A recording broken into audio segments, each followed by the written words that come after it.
Sarah, walk us through what the heck is going on, because the Fed comes out, says we're going to raise 0.25%. There's a lot of debate on what they were going to do. Then you have Janet Yellen come out and basically the market responds wonderfully to that news. And then Janet Yellen comes out and just shoves everybody under the bus. So what's up?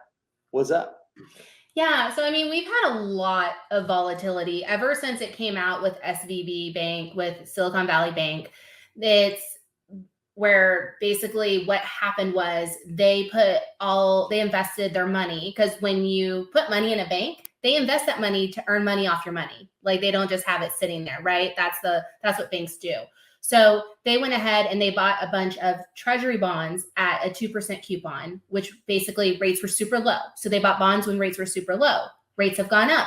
So now those are underwater bonds. So they're not worth as much as if you were buying bonds today.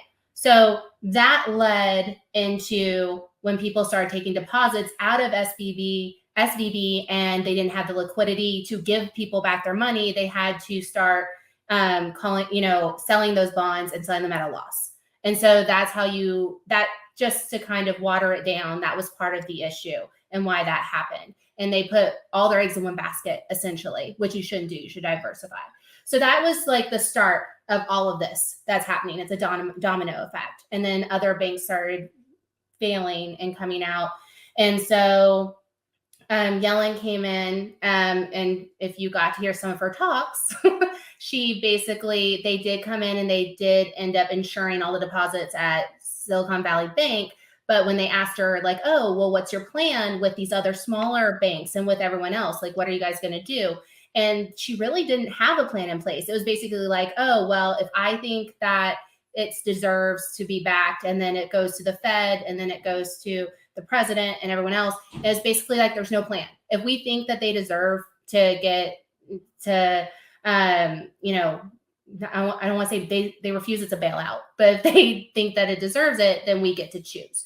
And so that really didn't sit easy with a lot of people. So then we have the Fed meeting that came up the last 2 days. We had let's be honest, though. Yeah. It's a bailout because they're bailing out the depositors, which are people that are with big companies, tech companies.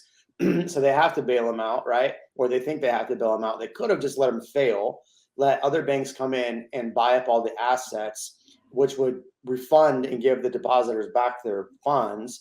And then somebody else runs SV Bank. Instead, they bailed them out. So people on my channel the other day wrote, oh, it wasn't a bailout. I'm like, well, you want to finagle the term however you want. It's still a bailout. Continue.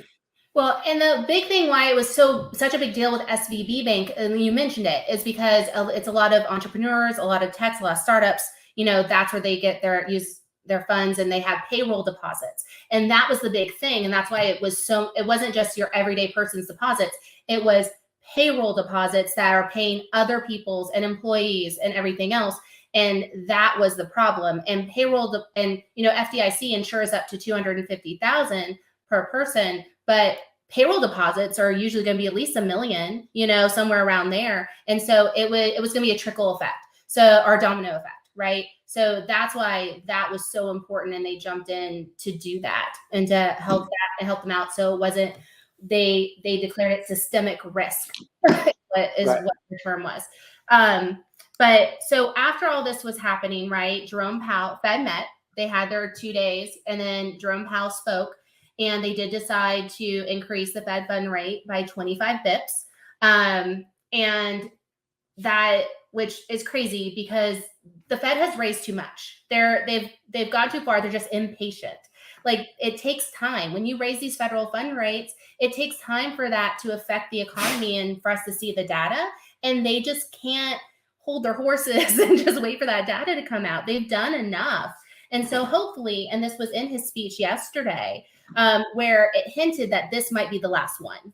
So fingers crossed that this was the last rate hike that we will see, and that there will be enough data. And finally, Jerome Powell did admit that there was a lag in rents, because if you look at it, 43%,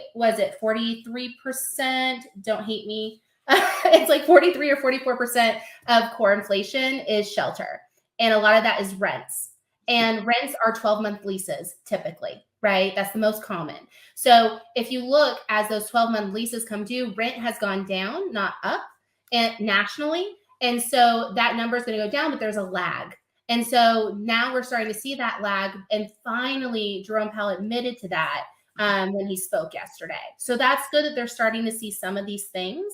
And hopefully they're going to just like wake up and realize they can't keep increasing it. They're going to crash the economy because of looking in the rearview mirror at old data instead of waiting to see the new data from what they've done and the implementation of the rate hikes they've already put in place.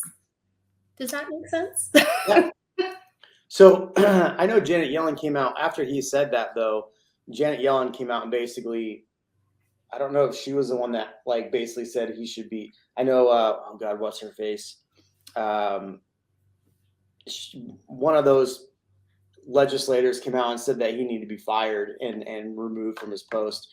What's her name? Elizabeth. What's her name? Anyway, so you have people like saying that Jerome Powell needs to be fired now.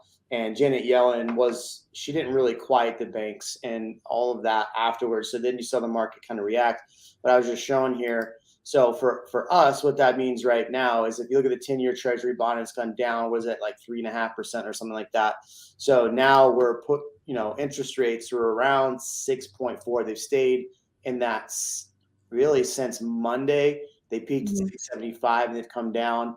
I don't think there's a big anticipation that they'll see a big spike tomorrow. The anticipation from what I've read is going to be a quite mild tomorrow. But Ian, what's your take on all this? Yeah, Elizabeth Warren, there you go. Yeah, Elizabeth Warren came out and said that you need to be fired or taken out of office, which was crazy.